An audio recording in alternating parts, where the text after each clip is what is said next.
Hi, I'm Becca. And I'm Gabby. We work with the Human Trafficking Program at My Sister's Place. We offer comprehensive case management, advocacy, and trauma-focused counseling to all victims of trafficking.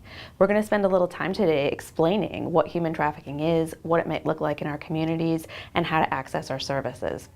The best definition we enjoy using is that trafficking is the exploitation of a person's labor through force, fraud, or coercion.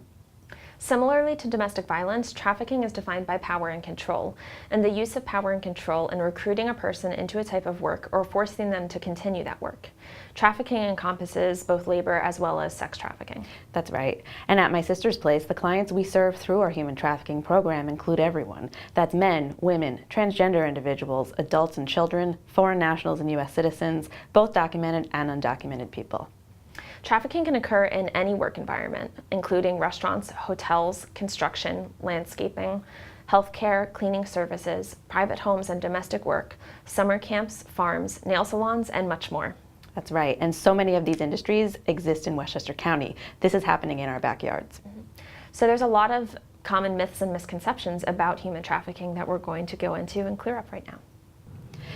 There's so much misinformation and misconceptions around human trafficking. We'd like to spend a little time debunking those myths.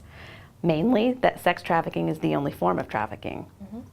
Trafficking encompasses labor and sex trafficking, like we mentioned, and actually about 70% of the clients that we serve are survivors of labor trafficking. So all those industries that Gabby just mentioned are in Westchester County. That means there's potential victims in every neighborhood in our backyards. It's also really important to remember that if someone is engaging in sex work, it doesn't always mean that they're being trafficked. We want everyone to remember the key elements to trafficking are force, fraud, and coercion. Sometimes people choose to enter the commercial sex trade or are engaging in it for survival. Another myth is that all trafficking victims are undocumented immigrants, when in fact, 20% of our clients were born in the United States, making them citizens. Additionally, a lot of people who come to the United States for work enter the country on valid visas. And then the traffickers are manipulating the situation, not allowing them to reapply or renew, and confiscating their documents. So human trafficking is a global issue, and it affects United States citizens, permanent residents, visa holders, and undocumented immigrants alike. And all victims of human trafficking can access services at My Sister's Place, regardless of their citizenship or documentation status. One of the key services that our agency can assist with is actually navigating the immigration system and discovering what relief may exist, especially for crime victims. Another common misconception we hear often is that trafficking involves forced travel, particularly over international borders. When in fact, movement across borders is not a necessary component of trafficking. And it's also important to remember that trafficking is not the same thing as forced migration or smuggling. So we want you to keep in mind that someone can be trafficked without ever leaving their home.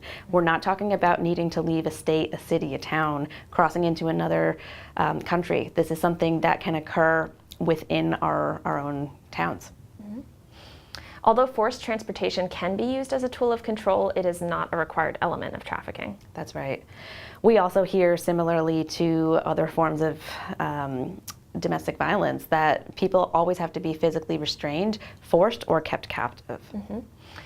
So just like with domestic violence, it's important to remember that there are many effective ways of controlling a person without ever making physical contact with them.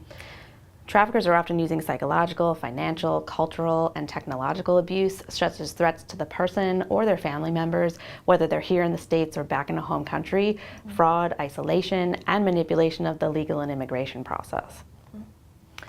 Another myth is that, and we hear this all the time, that trafficking only happens in low-income areas. Right. So again, just like with DV, trafficking is occurring in wealthy communities as well as lower-income areas.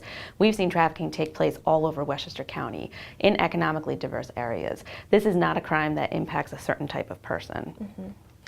And we know that poverty is a factor in human trafficking because economic instability makes people more vulnerable, but trafficking victims can actually come from a range of income levels and not just from lower economic areas. Absolutely. Also, what if someone agreed to do a job initially, maybe they got paid for their work? Does that mean it's not trafficking? Absolutely not. Someone can still be trafficked even if they receive money or if they initially gave consent to the situation. Many of our clients agreed to work a certain job, or they may have consented to an initial situation before the details of the work changed and the situation became exploitative and manipulative. Some of our clients may actually have received payment, but it was significantly lower than was promised, or it's being held from them as part of a fabricated debt.